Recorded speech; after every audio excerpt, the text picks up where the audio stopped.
सभी को मेरा क्रांतिकारी जय भीम। सम्मानित साथियों, जो स्थिति चल रही है पूरे देश में, उसकी जिम्मेदारी कौन लेगा। कल एक वीडियो वायरल हुआ, सीआरपीएफ का जवान उत्तर प्रदेश मिर्ज़ापुर में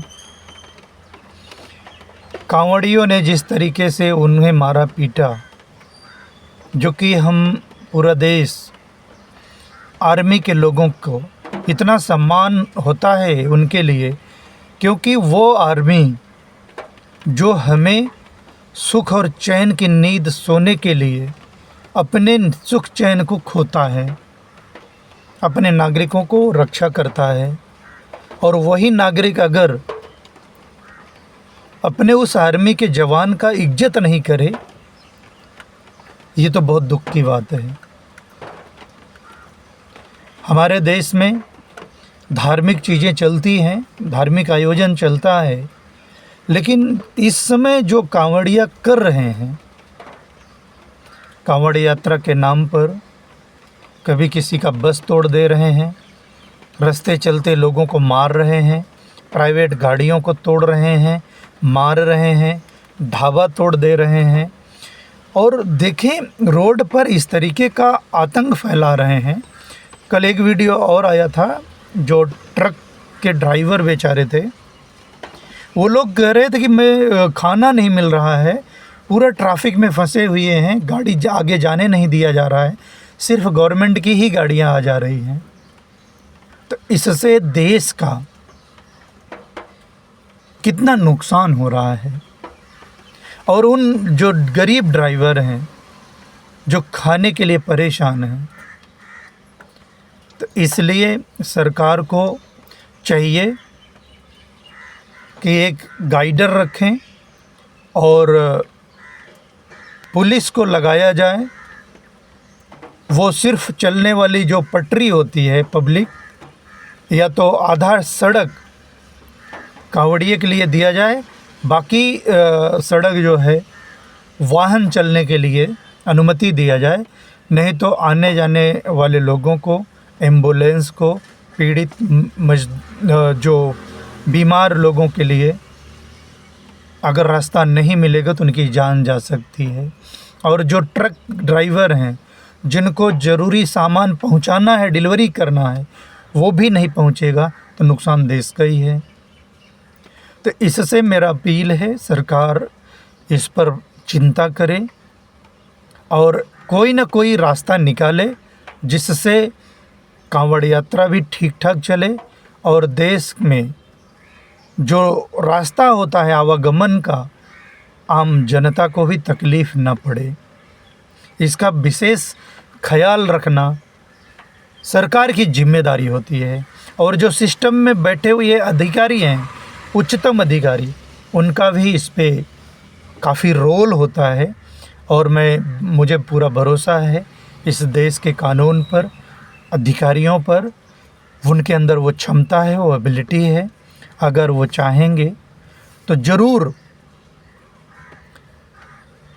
ट्रैफिक कंट्रोल करेंगे और कांवड़ियों को सिस्टम से भेजेंगे, और एक पटरी, एक लाइन देंगे उनको, ताकि यातायात का भी दिक्कत ना हो, ट्रैफिक ठीक ठाक से चले और कांवड़ियों को भी तकलीफ़ ना हो। तो सरकार इस पर विशेष ध्यान दे। और मैं चाहूँगा कि जो SC OBC ST के लोग कांवड़ यात्रा में जा रहे हैं, उनसे मेरा नम्र अपील है, कांवड़ यात्रा में जाने से आपकी पढ़ाई प्रभावित हो रही है। अभी रजनीश गंगवार ने एक गाना वायरल हुआ था, तुम कांवड़ लेकर मत जाना, ज्ञान का दीप जलाना। शिक्षा के वैल्यू को उन्होंने समझाया है एक शानदार कविता के माध्यम से। उन्होंने नन्हे मुन्ने बच्चों को, उनकी भविष्य की उन्हें चिंता है, क्योंकि वो जानते हैं कि जो कांवड़ यात्रा में लोग जाते हैं उसमें ज़्यादातर लोग नशे में धुत रहते हैं। जैसे अब वो दिन भर चलते हैं, थक जाते हैं, तो अब उन्हें आदत है पीने की। अब वो पिएंगे नहीं तो उनका थकान नहीं मिटेगा, तो थकान मिटाने के लिए पीते हैं। तो जो लोग जाते हैं तो उन लोगों को कहा जाता है थकान मिटाने के लिए भोले बाबा का प्रसाद ले लो थोड़ा। अब वो थोड़ा सा भोले बाबा का प्रसाद थकान मिटाने के लिए लेंगे तो उनकी आदत बिगड़ेगी कांवड़ यात्रा के टाइम, और नशे की लत में जाएंगे। और दूसरा, जो गरीब कांवड़ यात्रा में जा रहे हैं बच्चे या लोग, युवा, वो कर्ज लेकर जाते हैं, अपने कामों से छुट्टी लेकर जाते हैं, या पढ़ाई कर रहे हैं तो पढ़ाई का नुकसान करके जाते हैं। तो उन सभी से मेरा नम्र निवेदन है कि प्लीज़ आप अपने करियर को ध्यान रखो, श्रद्धा दिल में होनी चाहिए। सिर्फ पैदल यात्रा करने से अगर आपको मनचाही मंजिल मिलती तो अच्छे स्कूल नहीं होते, अच्छी कोचिंगें नहीं होती, आप कांवड़ यात्रा करते और अच्छे मार्क्स से पास हो जाते। ऐसा पॉसिबल नहीं है। अगर आप पढ़ने वाले छात्र हैं, आपका 10 दिन 1 हफ्ता अगर कांवड़ यात्रा में आप निकले हो तो 1 हफ्ते की पढ़ाई आपकी कितनी नुकसान करेगी। परीक्षा में आप ये ज़रा से भी नंबर अगर आपका गलत हुआ, लाखों बच्चों के पीछे आप चले जाओगे। ये कंपटीशन का दौर है, देश में बेरोजगारी है, और बेरोजगार लोगों की कितनी संख्या है आप कल्पना कर सकते हो। इसलिए मेरा निवेदन है कि आप पढ़ाई में हो तो अच्छा तन मन धन से पढ़ाई हासिल कर लो, उसके बाद जो करना है वो करो।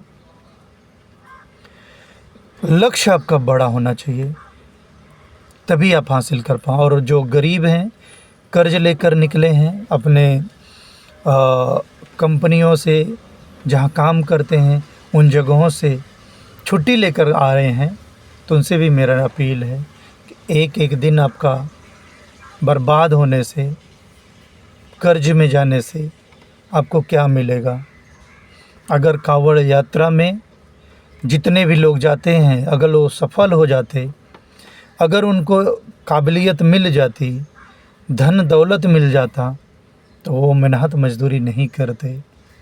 इसलिए भ्रम छोड़ो, श्रद्धा है आपके अंदर, अपने दिल में मानो, श्रद्धा आत्मा से मानो, अंतर मन से मानो, और ये दिखावा करने से कोई फ़ायदा नहीं। और उन पोंगा पंडितों से मेरा एक सवाल है कि कौन से धर्म ग्रंथ में कांवड़ यात्रा लिखा है। मुझे उस धर्म ग्रंथ और उसकी कौन से पेज पे है, कौन सा सूक्त है, उसका ज़रा मुझे बता के दिखाएं। और ये किसने चालू किया, कब चालू किया, और कितने सालों से ये चालू हुआ, क्यों चालू किया गया। इसका अगर किसी के पास जवाब हो तो मुझे ज़रूर देना। नमस्कार।